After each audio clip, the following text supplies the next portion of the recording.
யாருக்காகவும் எந்த ஒரு சூழ்நிலையிலையும் யாரையும் பகைச்சிக்காதீங்க. நீங்கள் பகைச்சிக்கிட்ட அந்த நபர் ஒரு சமயத்தில் ஒரு சூழ்நிலையில் அவங்க எல்லாம் ஒன்று கூடிடுவாங்க. தப்பே செய்யாத நம்மளை தனிமரம் ஆக்கிடுவாங்க. ஸோ எந்த ஒரு சூழ்நிலையிலும் யாரையும் பகைச்சிக்காதீங்க. யார்கிட்ட எப்போ இந்த காலம் நம்மளை கொண்டு போய் நிப்பாட்டுன்னு யாருக்குமே தெரியாது. அதனால்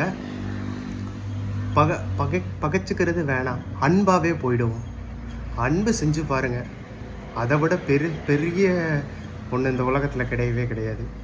எல்லாத்தையுமே காலம் பார்த்துக்குறோம், விட்டுருங்க. நம்ம கையில் ஒன்றுமே கிடையாது. அனுபவிக்கிற கஷ்டங்கள் எல்லாமே சும்மா ஒரு கொஞ்ச நாள் தான். அதுக்கப்புறம் லைஃப் சேஞ்ச் ஆகிரும். நினைங்க, லைஃப்பில் வாங்க, நல்லா வாங்க, எல்லாம் சரியாயிடும்.